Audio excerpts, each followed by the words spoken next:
there, but it's nice. I like it. Well, it just worked out because you're close by, and we're all kind of ad hoc putting this thing together today as we feel the need to get our talk community together. That we all hang out with each other all week and talk about world events, and we've got a sure enough world event going down. Was that Hell to the Gnaw? Yeah, The, sound? that's my ringtone because I don't like to talk on the phone, so that's my permanent ringtone. That was your wife too, by the way, Colin. Yeah. That Hell to Don't the say Gnaw that. is your Don't say wife's that. ringtone. Don't say that. Did you? It's just what happens. I'm hearing some extraneous audio. Where's this coming from, Steve West? Are we off the air? Are we even on the air? Steve, are we good? Yeah, sorry about that. You're good. Okay, that's fine. Just making sure it wasn't me on my end. We've got two different. We're linking two different studios, so we have to work out some bugs to get cranked up. I have been on for about an hour earlier this morning, really, in just a long hour-long rant about my thoughts about today's events. It has been something that me personally, I mean, I've been waiting on to see a change in the Iranian regime for 47 years. And I'm watching all the internet arguments. You've got the Tucker Carlson philosophy of we're just fighting Israel's war. This is not Israel's war. We're freeing the Iranian people right now. These are people that are 2 or 3 generations deep in oppression and have been fighting for their own freedom in the streets. Thousands of them have been slaughtered by their own government. And we're freeing those people, in addition to the neighbors in the region that have now joined us. If this was Israel's war, Saudi Arabia and Qatar and these other UAE would not be assisting us in this effort. This country is a pariah in the world, and they're finally getting dealt with. It took some courage. It took the Trump administration to this time finally take action after 47 years. Your initial thoughts, Andrew, as we get cranked up today? Well, yeah, just to piggyback off what you were saying, it's interesting because a lot of these other countries, they wouldn't outright pledge support with the U.S. and stopping Iran from gaining a nuclear weapon, but something changed just over the past 24, 48 hours, and now everybody seems to be on the same page. And what's been most amazing to me, and you've been reiterating it all morning, is seeing the Iranian people celebrating in the streets just at the sight of the bombs. Like, they don't even necessarily know what's going on. They see explosions and they're just like, hey, that's Trump. Right. This is exciting. This is what we want. It's going down. Yeah. So it's one of those mornings, a little bit of a debate, I guess. This is going to be a little ad hoc kind of rough coverage here because we're doing a lot of things simultaneously. We've got incoming information, so we'll be all monitoring our feeds. I think Richard Dixon's going to join us a little bit later too. We're going to stay on our program schedule. The way we're able to do that today and this weekend is to be on between now and say maybe about noon. We have scheduled programming that we are obligated to do on the weekends. And of course, we've all got things we had committed to do today too. And there's not enough information right now for us to go completely wall to wall with the breaking news, but we're doing what we can to just provide you a space. And that means you're welcome to call in and with your commentary as well, no matter how you feel about this situation. The question, I guess, first of all, is this war? It may just be an action because we know this may not get protracted into years and us occupying Iran. The people on the ground in Iran immediately want to have their country back. Trump has called for them to go hide, let us take off the government, take them out, and their capacity to oppress, and then the Iranian people to have their country back. If we hand it back over to them, this is not an occupational effort or an imperial effort. It's an effort to move these oppressors out of their regime. Well, how's that part going? We've got conflicting information so far this morning as to whether or not the Ayatollah Khomeini is dead. The Israelis, for their part, early in this, were saying that they felt certain that he had been killed in the initial wave of attacks. The Iranians, as they would do, are saying that he is very much still alive and well. I don't know that you can, well, I know you can't trust the Iranians. It would be like them to have a pre-recorded speech or something that they put up to try to show proof of life. Then the world intelligence experts will have to try to analyze that to see if it's legit. With his death, though, and that's what the Iranians fear the most, with the supreme leader's death, that would immediately have a domino effect downstream from everybody else involved in the regime. They're going to run for their lives. They don't want to be targeted. And a lot of them, as I mentioned in the outset of this in our coverage, a lot of them are in that regime because of fear. You have no choice. You can't leave the country. You either work with the regime or you're killed.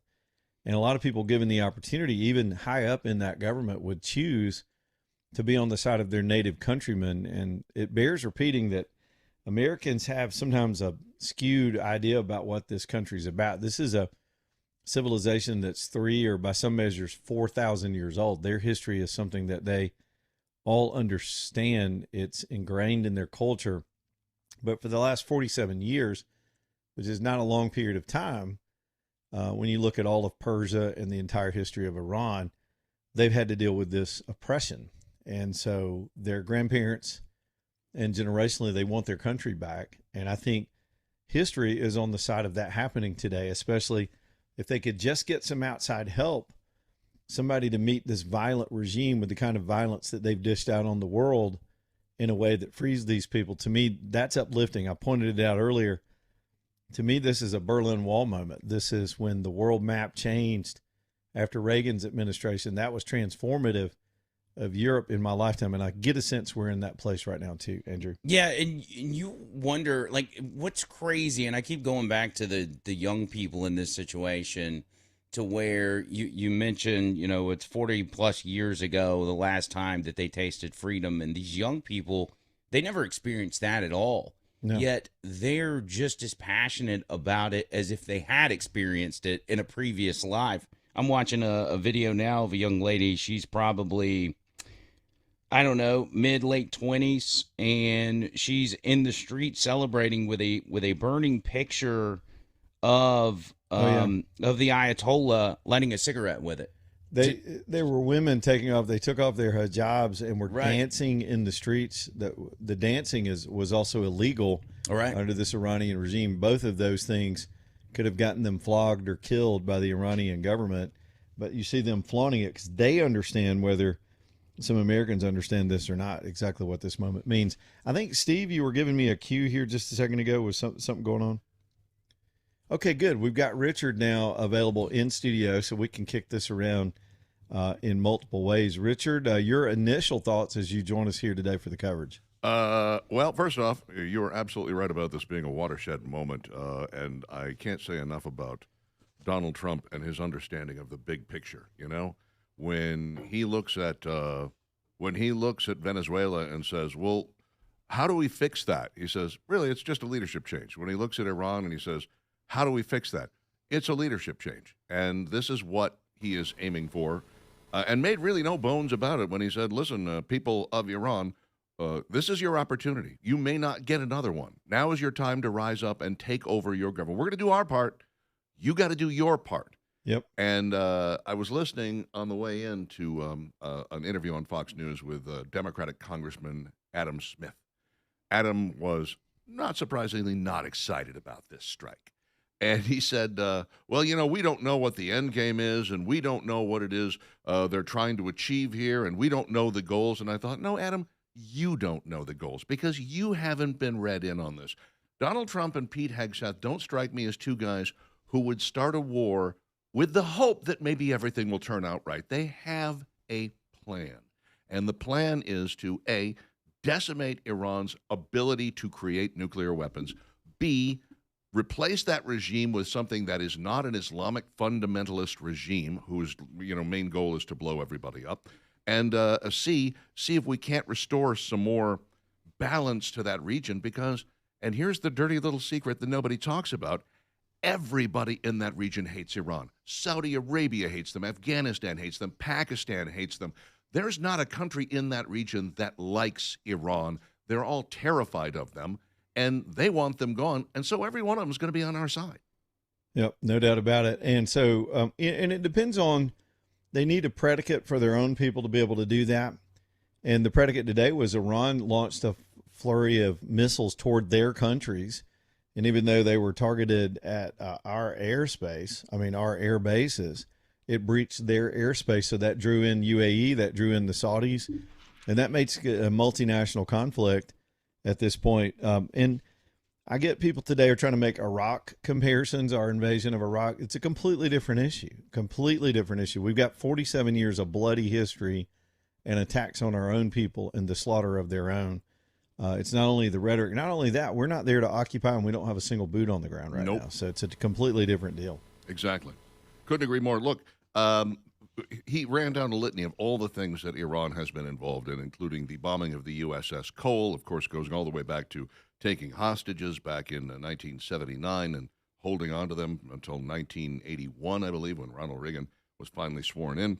And the litany of terror, basically, that's what it is, it's terrorism, that Iran has bankrolled during all that time. And you know, there was a time, and this was a pretty big deal, I don't know, 12 years ago, when the Iranian refugees who were here were like, man, Iran is on their last leg. And Barack Obama sent them pallets of cash. I mean, it's really kind of our responsibility at this point to fix this situation because they were in serious trouble. And as part of a deal to keep them from getting a nuke, which wasn't going to keep them from getting a nuke, Barack Obama sent over pallets full of actual bills to Iran so that they could continue to fund terrorism the world over. And yeah, I mean, I think we might feel a little bit of responsibility here, and it might be time for us to step in and take care of business. Okay. Andrew, thoughts about what Richard has to say? I will go ahead and tell y'all it's very nice to have the two of you here. I filibustered for an entire all alone this morning. Yeah, it's just to piggyback off of what Richard's saying. What a stark difference between what we're dealing with today opposed to what we were dealing with, 15 years ago with Barack Obama or even Joe Biden, in the sense of this was just I've said it a lot on the show over the past few days, is we just, over time, before the Trump era, before 2016, we had just gotten used to our government operating in a certain way. We had, we got on and complained, and you guys that have been in talk radio for a long time, you have obviously been at the forefront of fighting back against it, but a lot of Americans had just accepted the fact that this is what the government has to offer. Yep. This is the way life is. Government's just always going to suck. We're never going to be able to have somebody in there that's actually going to fight for us, or, fight for people across the world, or fight for America's best interest.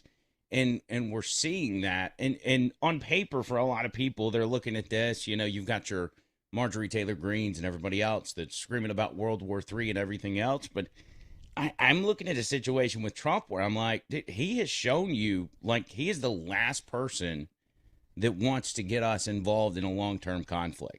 If he's taking action overseas in the Middle East, in another country, he's in the business of getting in and out of there. And we've never seen that before.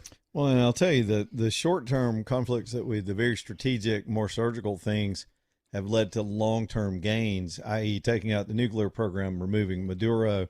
This operation could only take days or weeks, but then what's left is a real future in that region for the neighbor countries, for the people of Iran, for Israel, for us, and many others. Now, let's talk about the military tactics for just a minute. We still don't know the death toll. There are reports that 11 of their leadership have been taken out. They're different missions. The USS Abraham Lincoln is doing sort of our offensive strikes. The Gerald Ford is over in the Mediterranean defending the region in a defensive posture. A lot of drones are being used today. Some new unconventional weapons we're hearing about are being deployed as well, catching the Iranians off guard. Apparently, our effort to blind their air defense missiles has been good. The Iranians have been able to basically lob several missiles in different directions. What follows, though, depends on how long they stay intact to be able to command these strikes. There'll probably be plenty of missile strikes from them for the foreseeable days. I suspect they're going to try to close off the Strait of Hormuz. We've got the proper military to keep that strait open. That would choke off the world. And I do think we have to consider the possibility of domestic terror here in the United States. Forever, we've known the Iranians have their own assets on the ground here in our own country. So I'm just telling the audience to psychologically, hopefully, brace that this is a little more global and it gets a little uglier before it gets better. But the end prospects of this being an effort of peace and liberation for the world, I'm still very, very hopeful about all that. Richard? Well, Iran puts the ass in acid, that's for sure.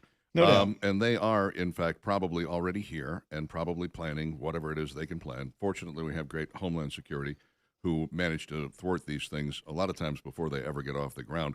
When you talk about global, this is a headline straight out of the 1980s or 1990s. World split as Canada, Australia back strikes, while France warns of consequences. You're like, really, France? That's the way you're going to go with this? Yep. The entire world should be on one side of this, and that is, okay, we understand maybe Russia and China won't be, but it is time to upend this rogue regime. They haven't legitimately won an election in probably 7 election cycles. They have lied, they have cheated, they have been holding on to power there, and they have kept the people in that nation underneath their boot for, as he pointed out, 47 years. 47 years.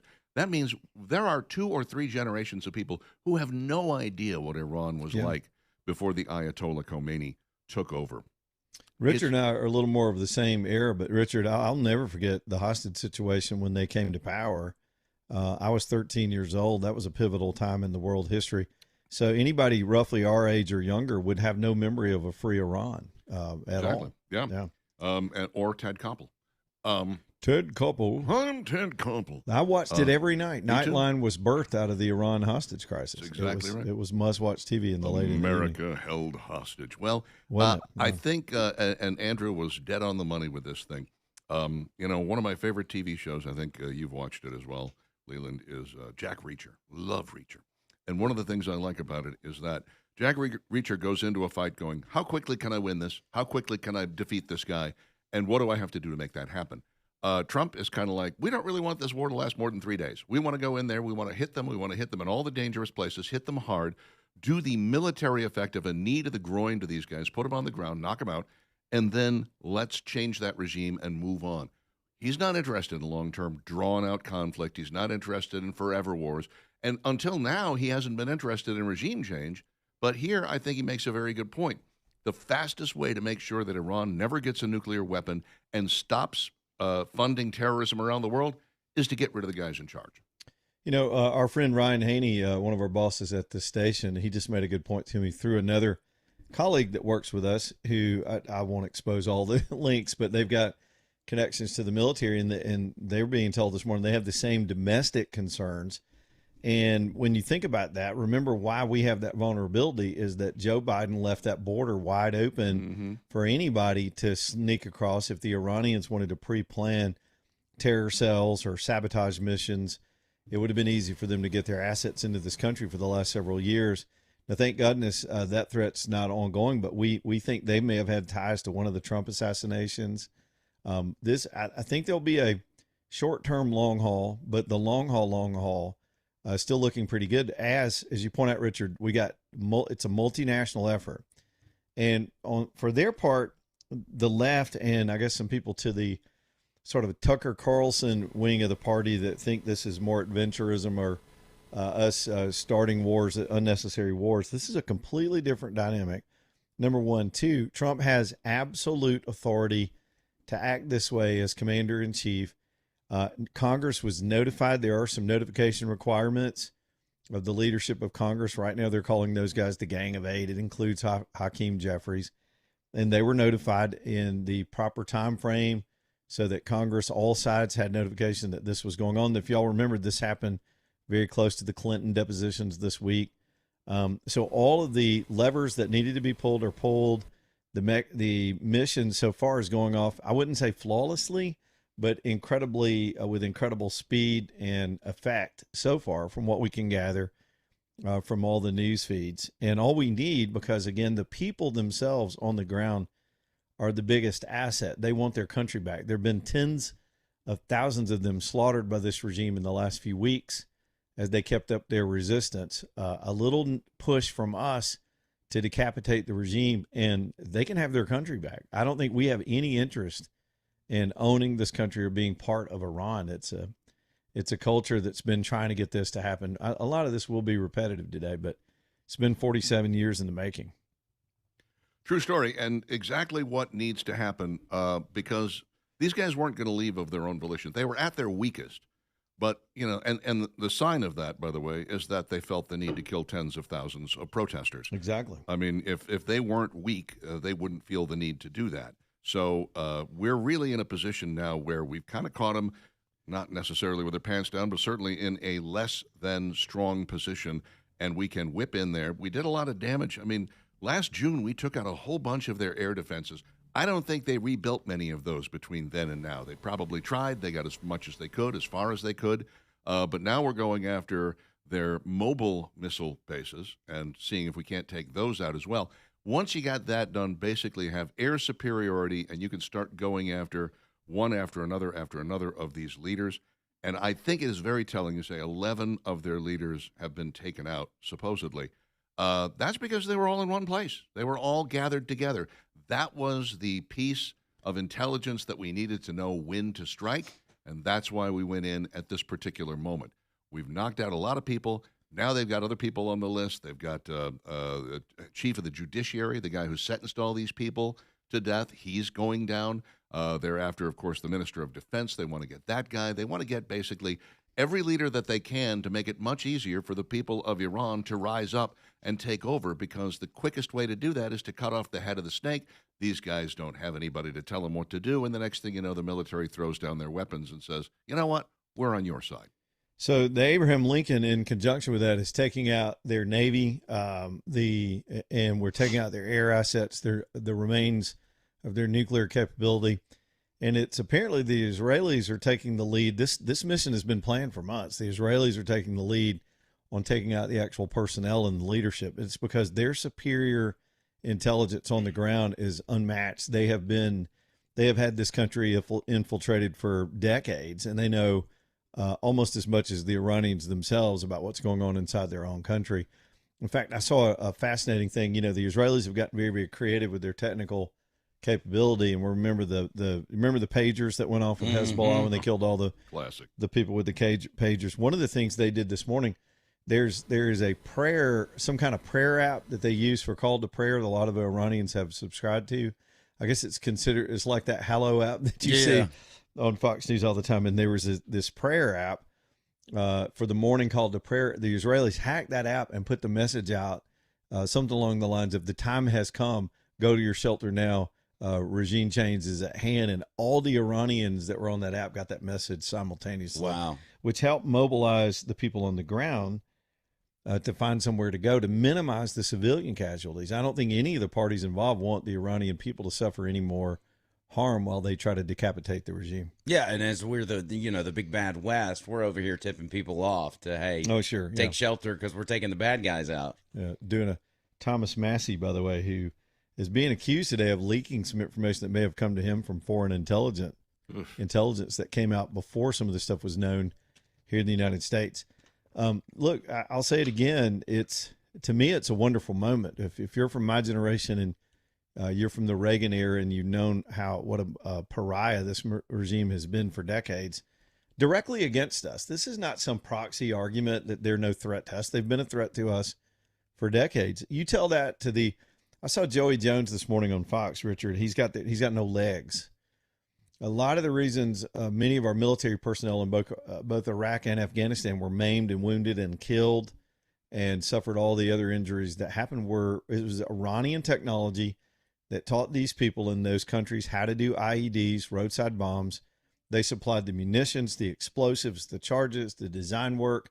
They brought them to Iran to train. These people have sponsored Hezbollah, Hamas, and all of those, the Houthis, and the Blowfish. They're for all of them. They've been maiming and shooting missiles at us and our allies for decades now, and they're getting what's coming to them. Yeah, the idea that they're somehow not some threat. They are a threat to everybody in the region, and we have a lot of friends in that region, including Saudi Arabia, Qatar, UAE, Bahrain. These are all places that are being attacked. And, of course, Israel, which is under a barrage of missiles right now. We're not talking about that, but that is their main target right now, coming out of Iran, as they are throwing those things as fast and hard as they can. And, of course, the Iron Dome is shooting them down, pretty much getting 95% of these things. Iran wants nothing more. I mean, look, people think I'm kidding when I say this. What's our motto? In God we trust, okay? Yeah. They may as well in Iran write death to America on their money, because that literally is their motto. Death to Israel, death to America. They end speeches that way all the time. At some point, America's just got to go, you know what? I think we've had enough of this. And today's the day. What do y'all think Barack Obama's thinking right now? This dude tried to bribe him. He tried to cozy up to him. He sent John Kerry and his big 3-foot peanut-shaped head over there to cut a terrible deal, plane loads of cash. That all utterly failed. Some of that cash was used for further terrorism. And this guy's weird worldview is sitting in 2009. He had a chance to do the same thing we're doing now when they had an uprising of the people in the streets. Green Wave. The Green Wave. Richard remembers, and remember Nadia that was killed. She was the face of that. She was killed in the streets. It was almost like a Tiananmen Square moment. Obama went silent. It was total crickets. Yeah. And we didn't understand him in that moment because we didn't know his weird third world ideology about this particular country. He always saw them as our president as needing to achieve this nuclear strength and capability to balance out the region. That's how his worldview was. Well, that balances out the Israelis. And our worldview is no. The minute they get a bomb, they're going to use it because they're a fatalistic belief system. It is an end times.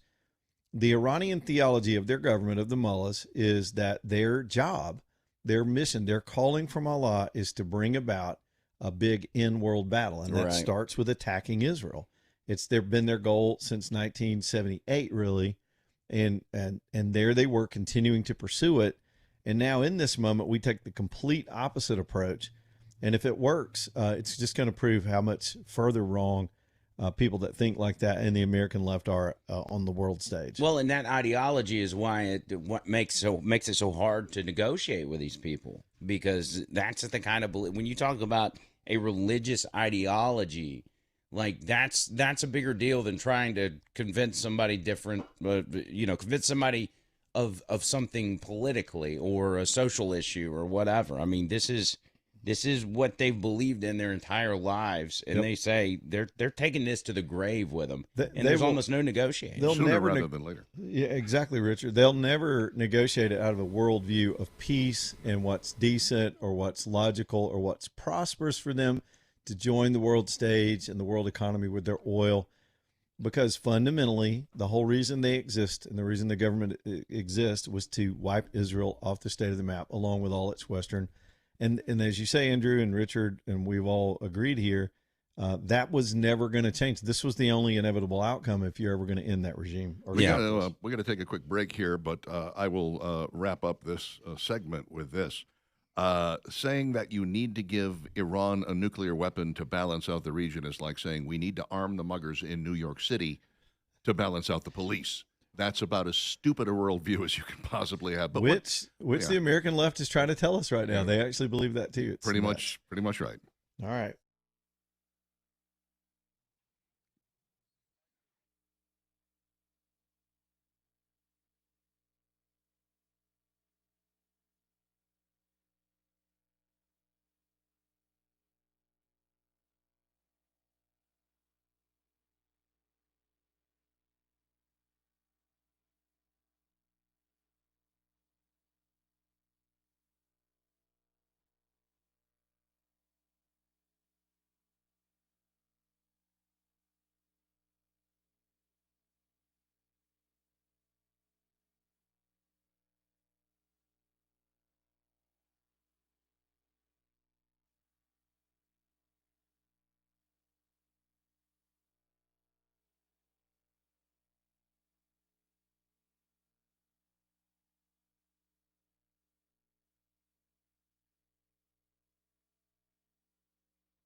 You are listening to continuing coverage of the war in Iran. America attacks.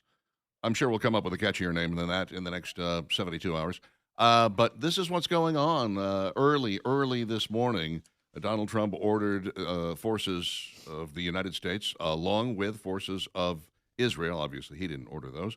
But they engaged in a joint attack upon Iran, taking out first their air defenses and then some of their leadership. Apparently, they had information that a lot of their leaders were gathered in one place. They made this what was originally called a daring daylight raid, but I think really, when you think about it, the fact that the United States did this in broad daylight is kind of a way of saying we really don't fear you in any way, shape, or form, Iran. And Iran is one of those blustery countries that loves to rattle its saber and talk about how they're going to, there'll be retaliation and it'll be the end of it, et cetera, et cetera, et cetera.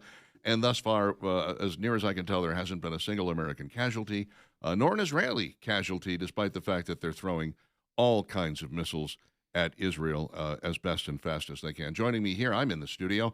Andrew McLean and Leland Whaley are hanging out there at Leland's house, Leland Central. He's got the cool guitar collection and the nice. We're actually already drinking. We've been drinking since It's 4 straight a.m. coffee. It's straight coffee. You don't understand. Richard and I do.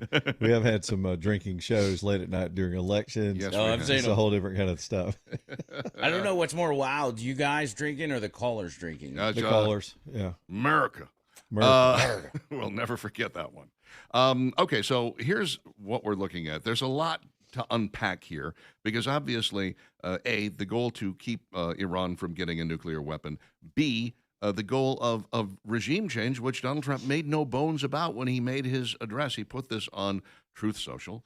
Everybody else picked it up, of course, and mentioned Truth Social, which just, adds more cachet to that whole site. And he said, people of Iran, the moment is upon you. This is the regime change. This is the help you've been waiting for. No other American president has ever done this. They've all talked about it. I'm the only one that's been willing to do it so far. So here we go. Once we weaken your leaders to the point where you can step in and take over, that's what you're going to have to do.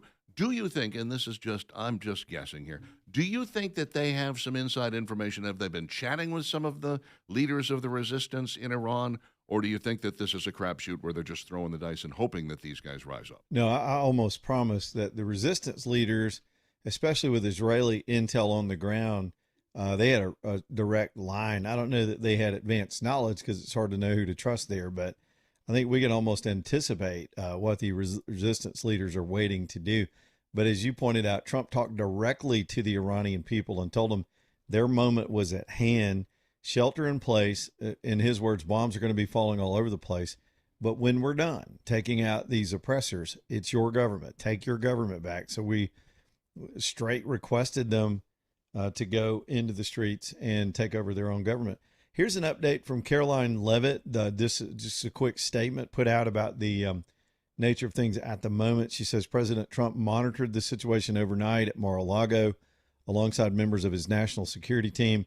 The president spoke with Prime Minister Netanyahu by phone. Prior to the attack, Secretary of State Rubio called all members of the Gang of Eight to provide congressional notification, which we talked about a few minutes ago. That was the requirement. And he has been able to reach and brief 7 of the 8 members. The president and his national security team will continue to closely monitor the situation. So you've got just interesting dynamics all over the place. The political arguments, the moral arguments, the ethical arguments, global politics. And then there's just the military strategy itself. We're hearing about unconventional weapons being used. We all heard about this. We're all euphemistically calling it the discombobulator that was used in Venezuela. We came out like a spaceship and hit them with something that made them throw up, drop their weapons. It made other things go off and explode. Apparently, we used some similar technology here in the initial wave was drone-based. So the drones come in low and in a gigantic swarm and immediately started just taking out personnel and anti-aircraft targets just in a flash.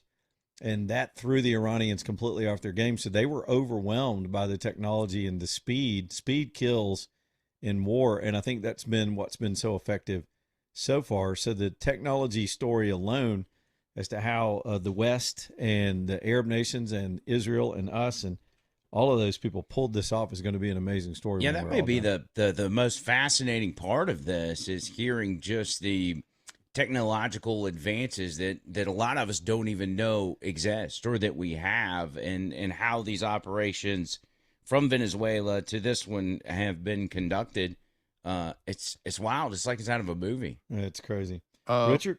Question for you: after someone has been discombobulated by the discombobulator, how long does it take to get rebobulated? Do we have an answer on that, or? Well, it depends on how much defecation is involved and vomiting. I believe it just it's like when you do that prep for a colonoscopy. Oh, I think that's the first move. oh, Yeah. this is interesting now to me. You remember several years ago? Gosh, I feel like we were probably 100 WAPI at the time when Egypt fell. Right, got rid of Hosni Mubarak. I think that's who that was, and I had that great parody song, Riot Like an Egyptian. One of the things that struck me about that was the Egyptian military refused to fire on their own people. That was what really turned the corner, because the leader of Egypt was like, shoot him, shoot the crowd. And the military was like, can't do it. One tank operator in particular talked about calling his dad and saying, what do I do? I'm being ordered to fire on Egyptian citizens. And his dad said, son, you can't fire on your own people. And he was kind of the leader who got up and got out of his tank and was like, we're not doing this, and the rest of the military followed. Well, Reza Pahlavi, the son of the Shah of Iran, is now urging Iranian security forces to defect, saying, look, put your guns down. You're not going to win this. You'll be on the right side of this if you stop now. And Yep. Donald Trump said the same thing, by the way. He said, He sure did. yeah, he said, look, guys, if you give up now, you'll be completely protected. You'll be exonerated. You'll have nothing will ever affect you, or you can die. Those are your two choices. And I wonder, what are the magic words to make that happen? Why did that happen, for instance, in Egypt, and it didn't happen in Venezuela, that you still actually had people that were trying to fight back and protect Maduro, who we all know, including them, is a horrible person? Yeah, and I would say the answer to that question, I know it's a little bit rhetorical, but the answer would be, that was a more conventional thug dictatorship in Venezuela that was sort of at one point elected into power and then collected power for itself. So it was oppressive, but in a different way than this theological regime that's been there for most of their lifetimes, claiming to get its authority from God and using that in a very effective way to keep people in line. And at some point, that myth is dispelled, and especially if you take out the supreme leader.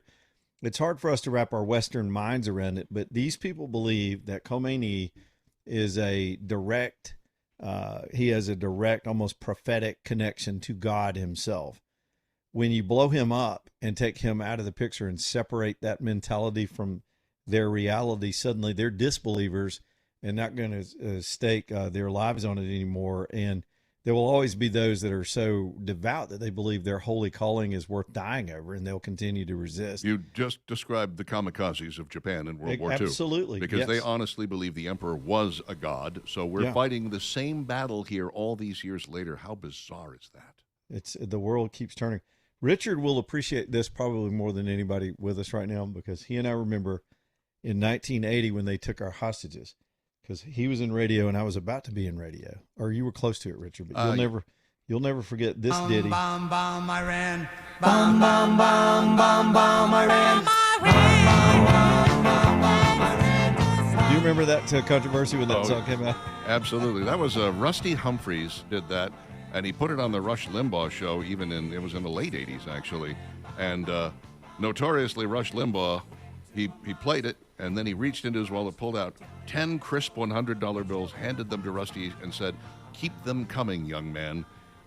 Great song. Very good stuff. Rusty Humphreys. Rusty Humphreys. I hadn't heard that name in a while. It's been a long time. Old Uncle Sam's getting pretty hot.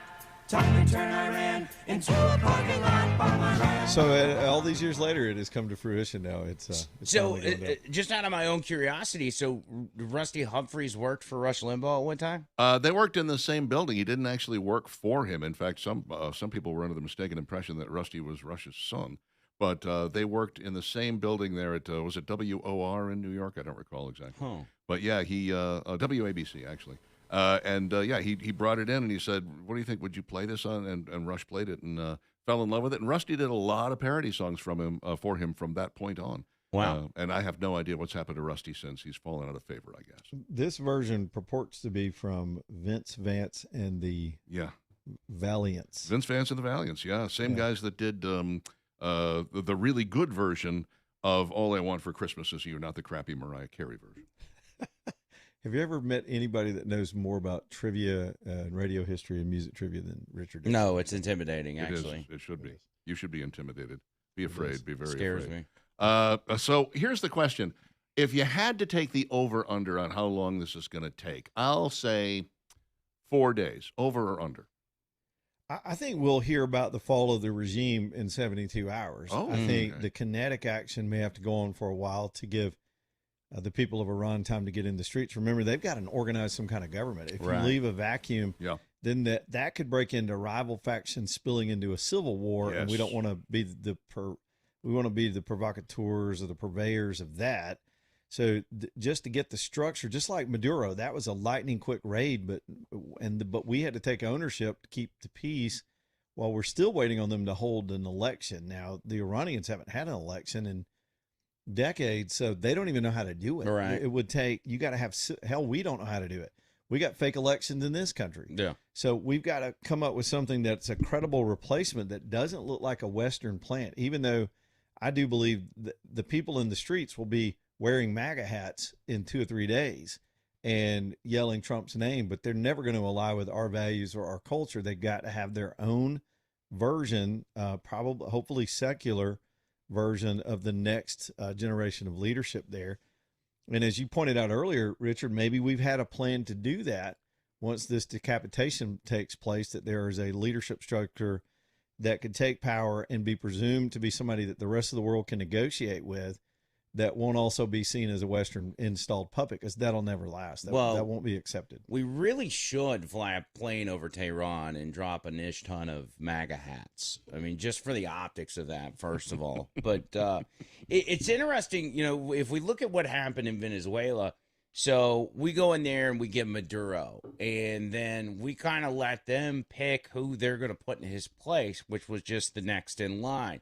But so instead of us saying, no, this is the person that's going to take control, we let them make the choice and then went to that person and said, hey, you either play ball with us or that is going to be your fate. That was Machado who won the Nobel Prize. Right. And we said, no, we're just not going to hand it to you. Mm-hmm. She would be the natural replacement, but you got to let them decide if it's going to be legit.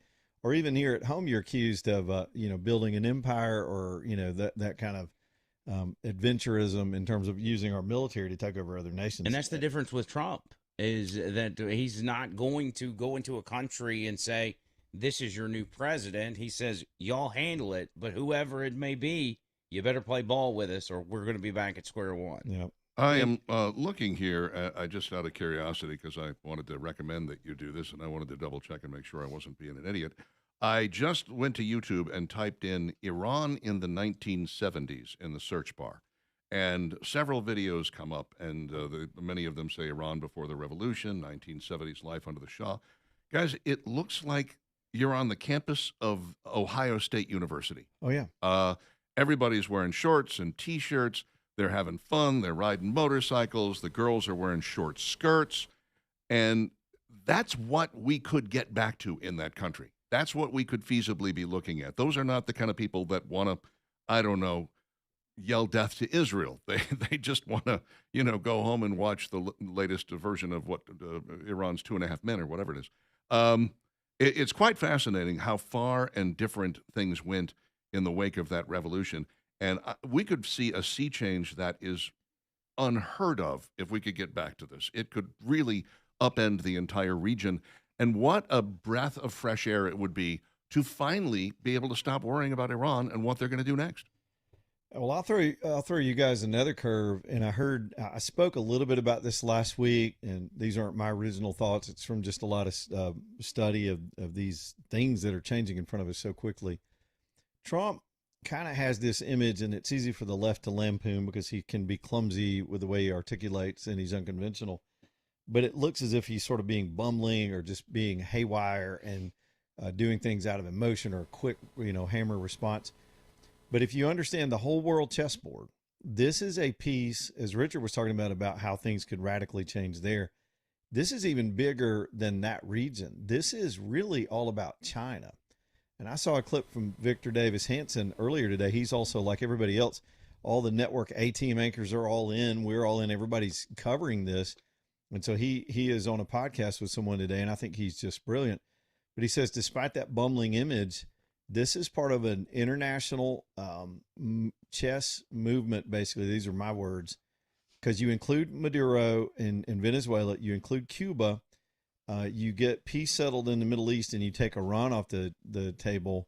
And now China is in a box like they've never been in, with energy, with other initiatives that they were aggressively pursuing against us. They are the bigger threat in the world to us economically and in a lot of other ways, technologically and other ways. This is really tough on them at this point. And it changes when we get the control of our hemisphere. I think Cuba's next, Richard. I believe within days, there was a report last night that Cuba may actually ask us to take over management of their country within the next few weeks, because they're out of money, they're out of food, they're trapped. But the Venezuelan chess piece isolated Cuba. You take Cuba out of the mix, and you take the pariah of the Middle East out of the mix, and suddenly there are prosperous nations that would rather cut these trade deals and these peace deals, and China's got nowhere to go and explore and exploit. This is a real big picture thing that's happening in front of our eyes. But what'll happen is narrow-minded American pundits and others who are wrapped in their hate for the Jewish people and or for Trump himself, or whatever their personal politics, they'll read into the narrowness of this actual raid and what we're doing and miss the bigger picture.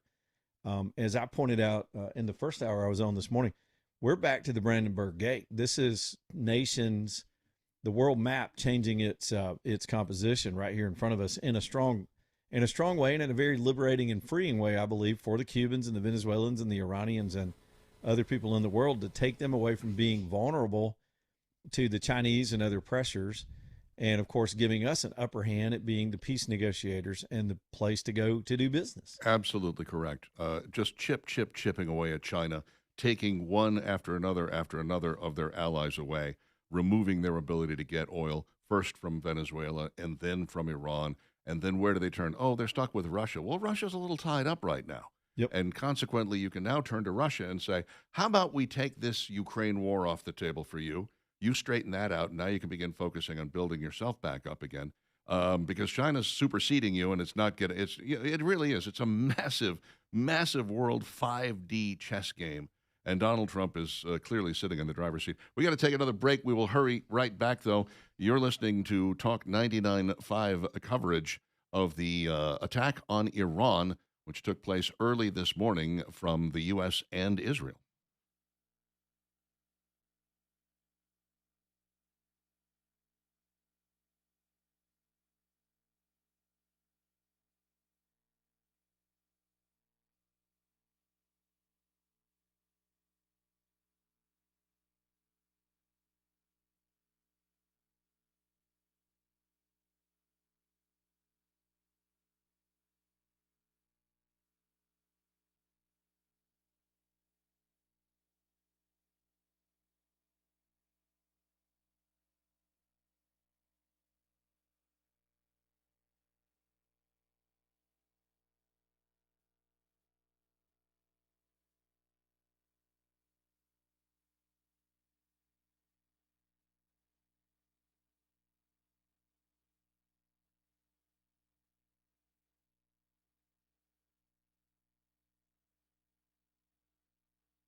It is 11:25. It is Saturday morning, and you're not hearing things. This is live radio here on Talk 99.5 and Talk995.com. Also on YouTube, YouTube.com. We're on Real Talk 995 TV. I'm Richard Dixon, joined by Leland Live and Andrew Skippy McLean from the line. I should have brought my megaphone with me, by the way. Yeah. I would throw you off the plane. Listen, interesting, strange bedfellows here. Mark Carney, the leader of Canada, has already come out and said, I support Donald Trump in this. This was the right thing to do. We're not buddies, but, he's doing the right thing. And John Fetterman is the other guy who's broken from Democrats and said, great move. I back this 100%. Love some John Fetterman. Fetterman is making sense. I mean, it gives me hope that there's some rational thought on their side, and he's still a Democrat. He probably should stay a Democrat, but he's really popular in his own state amongst Republicans, and the math just works for him. This guy's bulletproof right now in terms of re-election in a state that can, as we know, swing. And the other Democrats should pay attention to this. A little moderation and not completely vilifying everything Trump does might go a long way toward helping you towards your election. Yeah, it's crazy because it's like that out of all the Democrats, that's the one guy that seems to have some common sense, which they're in a weird position right now to where they want to say, hey, yeah, it's good that you go after Iran, but they can't agree with Trump. Like Gavin Newsom sends this out. He says, the corrupt and repressive Iranian regime must never have nuclear weapons. The leadership of Iran must go. But that does not justify the president of the United States engaging in an illegal, dangerous war that will risk the lives of our American service members and our friends without justification to the American people. Listen, Barack Obama droned American citizens overseas without a warrant. He and Hillary Clinton got our people killed at Benghazi. They were covertly running guns to overthrow Syria. They were doing regime change in the dark through covert operations and bloody tactics that were less effective. This is open. Congress was notified. The president has this authority. Every president has for years. You don't even have to declare war if it's not actually a war. This is a mission for sure, and it will get stretched out for a few days. But I don't think any rational person believes this is another Iraq where we're going to be there for 20 years or 10 or 15 years, or Afghanistan, and it's for different reasons. And we do have an international coalition that agrees with us. The Democrats have found themselves in a place where they're booing ballrooms and gold medal winning hockey teams and voter ID and rational stuff. They're pulling for street criminals and illegal immigrants and welfare cheats and other insidious things. And I can't imagine who they think they're appealing to. But I hope this triggers them into a political place where they can't get over themselves and cost themselves in the midterms. Because if this mission is successful and you have tens of thousands of Iranians dancing in the streets to their freedom, women who would have been flogged and beaten in the streets for exposing their hair, name the social issues that would now be on full display. Let's watch them try to explain how they would be opposed to human decency and freedom by using in a limited way, actually, the use of the United States military. Richard? If there's one thing that Donald Trump is good at, it is forcing the Democrats to take the 20 side of every 80-20 issue in America. He's got it down to a science. Would you like to take a phone call? Why not? We finally got phone calls. How about that? This would be our good friend Boomer on the line here. All right. Hey, Boomer. Boomer, what's up, brother? Good, great morning in America. I'm glad to see that we're stretching out our might and our muscle, and we're doing the right thing for the world. Even though we're about 7,000 to 8,500 miles away, I would like to also entertain the idea that our borders were wide open for 4 years, and there are cells here in America. So not to scare anybody or not to put anybody, oh my goodness gracious, we're at war. But if you see something that just don't seem right, you might want to report it. As the security guys would say about this time every day, keep your head on a swivel. Pay attention. If you see something, say something. Giddy up. Because there could be cells here in America that are going to fight back and retaliate for what's going on. And not only here, but across the world. I'll leave y'all with one thing. God bless America. May he keep us safe. May he keep each and every person in this world that is under his touch safe. and allow peace to become under his name and allow this country to turn back to him. In Jesus Christ, I pray. Amen. You know, Thank you, that's Well the done, next Boomer. question. Is how does it affect us? I see that Iran has officially shut down the Strait of Hormuz, which, as we know, is where about 20% of the world's oil passes through there. What's the immediate or long-term effect for the average American, if any? Because for us, we expect this thing to be over pretty quickly in a matter of days. But what do you guys expect to see as far as any impact in anybody's day-to-day lives? I can't help but think you take the world's biggest state sponsor of terror for the last 50 years out of the equation in the Middle East, and that could be a completely different place. Yeah.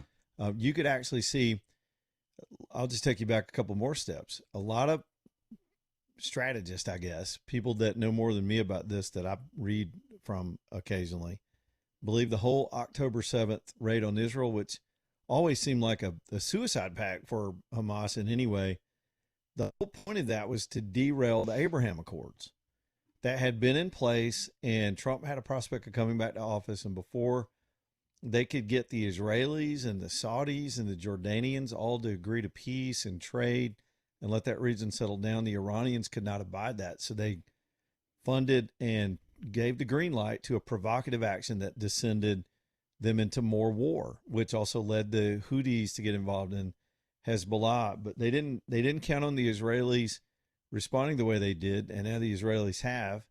That wound up being successful for them in the long run. They've removed that threat from Gaza right now, and so they miscalculated. But you take the Iranians out of that equation, and other things get better in the region. Now, they'll always have rivalries, and there's a Sunni-Shia schism that we don't understand. There are ancient beefs and tribalism that escapes us. But as far as the new modern secular world where we're just selling oil and making money, all that gets a whole lot easier in that region. And in a free and more peaceful region of the world like that, again, back to the China and the Russia equation, really strengthens the United States in a multitude of ways. Richard? I can say that in the short term, as I was driving in, I saw the guy out in front of the Shell station changing the numbers on the sign upward. So safe to say that price of gas is going to go up a little bit for a few days here, maybe a week or more. There are going to be some nervous Nellies who panic and lose their minds over this stuff. But as we've discussed here, I don't think that the Trump administration goes into this without having an end game in mind.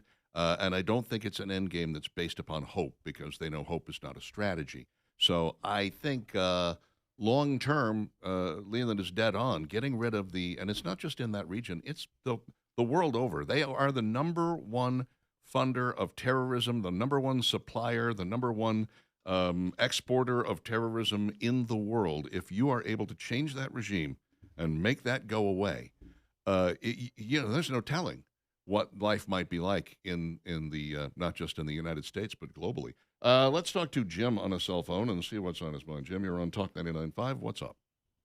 Hi, man. Hazmat Jim here.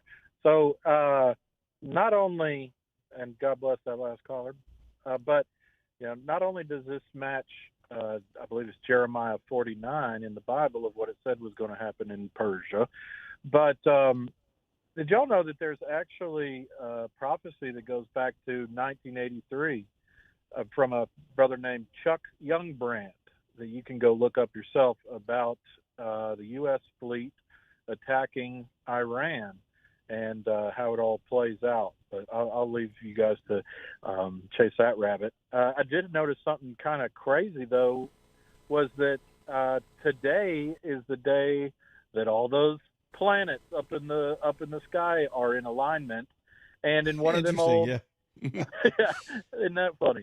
And in one of those old movies, like Conan the Barbarian or Hercules or something like that, the main bad guy releases all the Titans on the coast to go and attack at the moment that all the planets align. Anyway, Chuck Youngbrand, Prophecy of Iran, 1983. You guys can go check it out. Thank Interesting you, Jim. stuff. Appreciate it. I don't know Jim had a lot about, of stuff in there. I don't know about Chuck Youngbrand, but I know Jeremiah was a bullfrog. And I know that I missed Conan the Barbarian. I watched a different B version of that movie. It's called Conan the Librarian. It wasn't the same. All he did was walk around going, shh, shh. You know, they didn't let him talk. You know, they didn't let Schwarzenegger talk in that movie. They dubbed his voice in. There's a couple of lines they actually dubbed another actor because they thought people couldn't understand him. I couldn't. Yeah, they were right about that. You want to see a really funny Schwarzenegger dub job? Go see Hercules in New York. That is, every line there was dubbed, and it is insane. Insane. Hard to watch. I think I've seen the clips of that where the guy, you see Schwarzenegger's face, but the guy that did the voice is like, hey, I don't think I would do that. That's right. It's really Wait a minute, what? All right, let's talk to Chris in Gardendale on the same subject. Chris, you're on Talk 99.5. Leland, Andrew, and Richard, what's up? Hey, guys. I was talking to somebody the other day before this kicked off, but we knew it was probably going to happen. And they were saying, you know, the problem that they had with it was because in 2001, you know, we were attacked, and we're not being attacked right now. And I just it kind of blew my mind. I said, look, number one, I said, for probably a year, I remember people driving around with bumper stickers on their car that said free the hostages.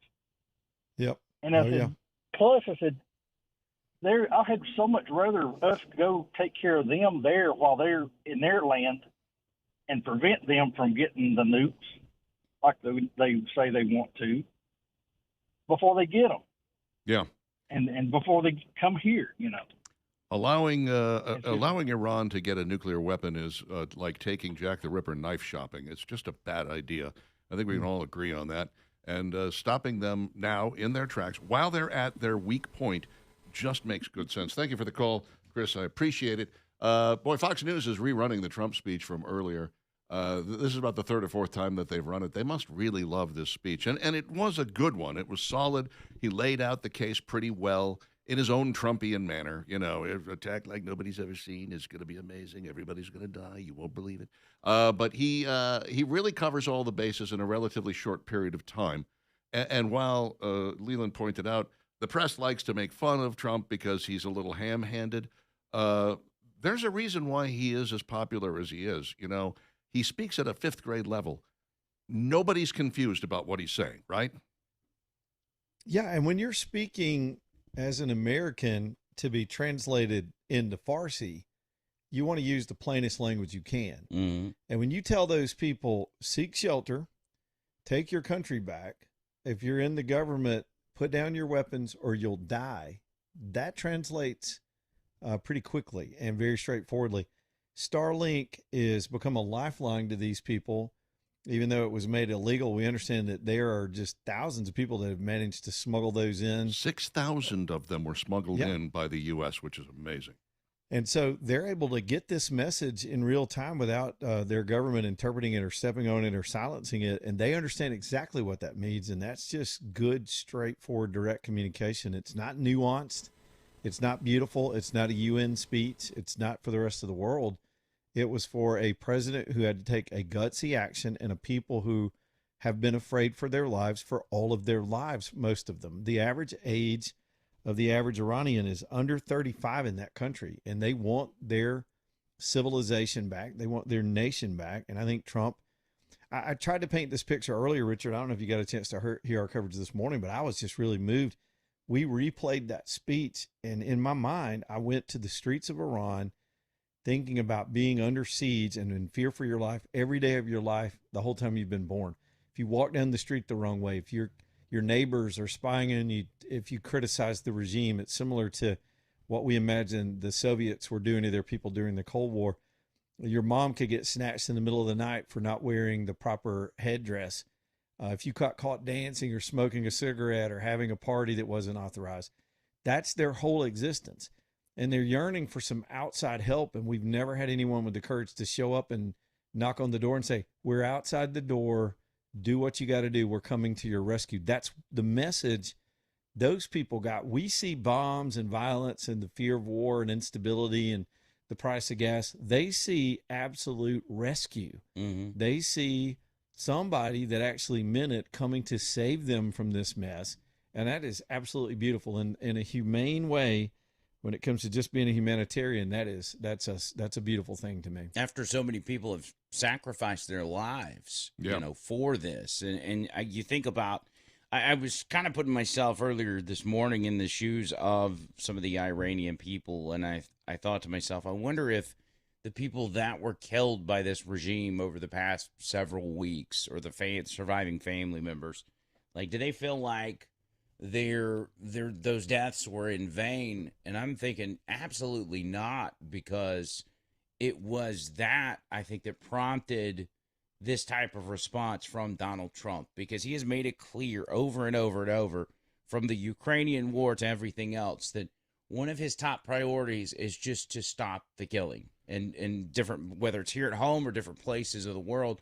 He's tired of seeing people get killed, and when that happens, you're inching closer and closer to the Orange Man taking action. So it's stop killing people or we'll kill you. Is that what you're That's trying right. to say? That's the way that Stop works? killing people or we'll kill No more you. death or death. By the way, Leland brought something up before we take one last break here.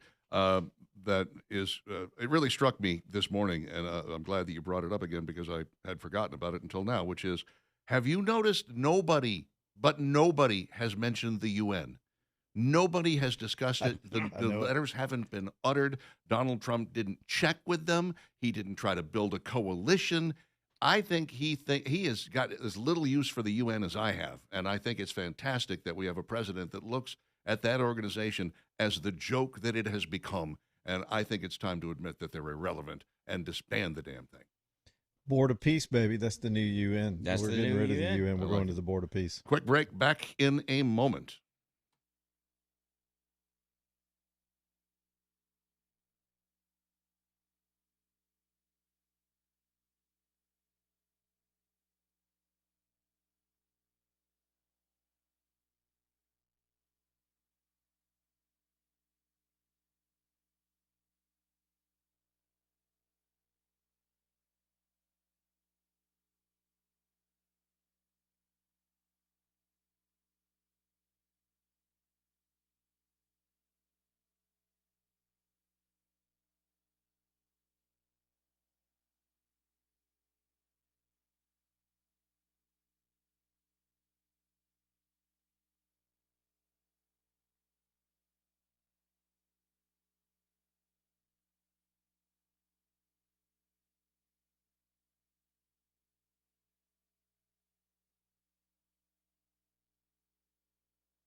Talk995, talk995.com, and on YouTube, youtube.com, Real Talk 995 TV. I am Richard Dixon. Leland Whaley of Leland Live is here. Andrew McLean of The Line is here as well. Hey now, I said it for you, Andrew. Hey now. Yeah. And we are covering the American attack upon Iran. Don't forget, Israel was involved in this as well, taking a fairly large chance by associating themselves with this. But the reality is, if the United States has acted alone, Iran was still going to attack Israel, weren't they? Yeah, and here's the thing on the political side of this for Trump, if this, and I don't expect it to go south, but if this goes south, Trump is risking not only his foreign policy credibility, but perhaps his whole presidential legacy. But if this works, if the U.S. oust the Ayatollah, who's been the enemy of the U.S., that regime took power in, what would you say, 1979? Yeah, something like that. If the U.S. succeeds in getting rid of him, it's going to be the greatest foreign policy accomplishment of any president in our lifetime since the end of the Cold War. Yep, I would agree with that. That could literally, it could make his presidency, even with all of the things that he's accomplished and is going to accomplish. Like, this is a big deal. It's a very big deal. There are still going to be people who are upset with him, even if this works out perfectly. And I don't think he would enter this if he didn't believe that the odds were in his favor, ever in his favor. I believe that he looked at this and probably asked all of his advisors, and he said, if it's not 75-25, if it's not 80-20, we're not doing it. And they probably said, Mr. President, obviously, fog of war, everyone has a plan until the first shot is fired. But yeah, we think we got an 80-20 on this. Let's go make it happen. And we'll just use our overwhelming might. And we've got contingency plans. If this doesn't work out, there's this and this and this that we can do. One of the things I think that was not anticipated here was that Iran would then attack its surrounding states, technically going after American bases there in Bahrain and Qatar and Jordan and Saudi Arabia. But they're all angry about the fact that Iran would, fire on them. And so they're now taking retaliatory action. You're like, Iran, you have no friends in the region, and you just pissed off all the acquaintances you have. What are you doing? Absolutely. One of the two other themes that we've dealt with so far as we get ready to wrap up at noon. One is Khomeini. That's the way you say the new guy's name. Of course, he's been there since the 80s. He's the longest serving mullah in this regime. Is he dead or not? Their intelligence sources coming from the Israelis say he is absolutely room temperature right now. There are others in the Iranian government, which of course you trust the least, saying he's about to make a statement. It'd be easy for them to have a kill switch statement that they pre-recorded, which could easily be dismantled. I haven't seen that statement, so we don't know his status. The other thing is potential sort of ground level terror group type retaliation. So even though there are no direct threats of that at the moment, it's a possibility, as previous caller and we've talked about before. And the counterterrorism unit in the New York City Police Department has tacked up, and they are out and being deployed right now. The NYPD has a really good intelligence operation that's bigger than even some other countries' governments. And that would be a natural city to be the target, an international city like that here in America. So just knowing that, people are considering those options, and I think we as Americans shouldn't be paranoid about it, but we should be aware. And I think about when we hit Fordham, I was traveling that summer, and we happened to be in France and absolutely surrounded by Muslims in that part of France when this went down. And I was a little nervous. The State Department was putting out warnings for Americans to be wary and be careful. And so we've got Americans all over the world deployed at any given time in countries all over the world. And I think they're probably more vulnerable to something like that than even Americans here in the United States. But in as much as the reason I connect all the issues, if we get proof that the supreme leader's dead and they've decapitated the other parts of the leadership, I firmly believe, just based on recent history in these same countries, that there's a quick domino effect and a collapse of some of the people that could give those orders or execute that retaliation, they start to fall apart. I think some of them will take their uniforms off and go blend in somewhere and try to escape. Again, these are people largely, even at the highest levels of their government, that are there out of fear their entire lives. If they get promoted to some high rank in this thuggish regime, they're not going to speak out against it. Their personal feelings will never be known, but deep down, they're human beings with wives and children and lives they want to preserve. And at some point, that emotional appeal, if it's all falling apart on them, because on the ground, it's already fallen apart. In the air, their power is being taken away.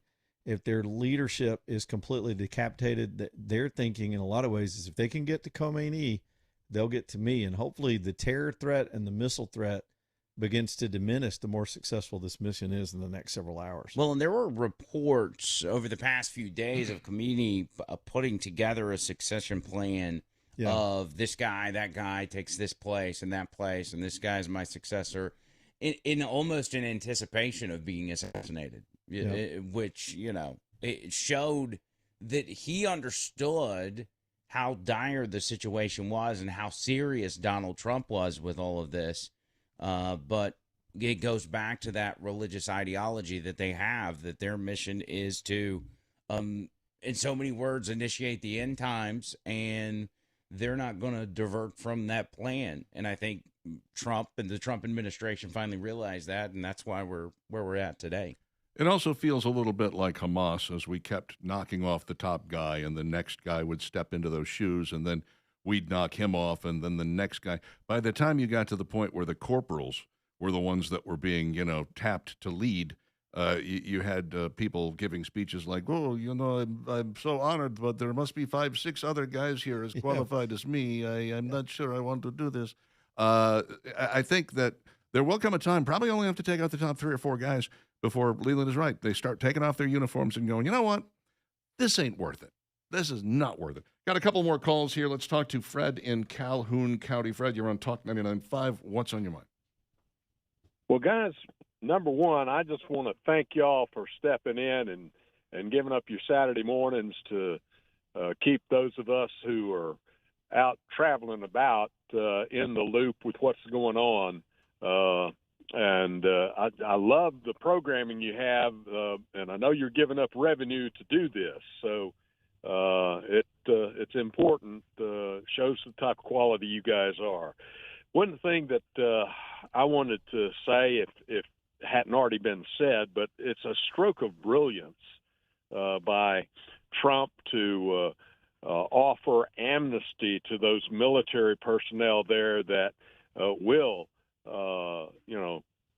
step aside and let a peaceful transition take place, because that regime has just been horrible. Where are all the libtards talking about, human rights violations and stuff with these mullahs killing folks right and left? Mm-hmm. It just is bizarre. But you guys are doing a great job, and I just wanted to tell you thank you. Thank you, Fred. Appreciate you very much, man. And it is our pleasure. Speaking for myself, I assume the other two agree with that. Richard DeCop is in Hoover. What's up, Dick? Boys, I turned around and didn't hear Brady, and I called, and Orlando said, "Oh, we're covering the Iraq thing." I said, "Gotta go, got your channel on." I woke up at 4 o'clock this morning, a bathroom break, flipping through Instagram, and you can't tell if stuff's real or not because of all the AI. Yep. But when I saw it was CBS News, I watched President Trump's speech, and I almost stood up at the side of the bed and saluted. You can only give people so many chances before you got to make a believer out of them. When I was 26-year-old, I had an 80-year-old captain that pulled me in the office when I went to work for him and said, "Our motto is tell them twice nice, show them the third time. Prepare to be in the office explaining what you did, but it'll keep you alive." Mm-hmm.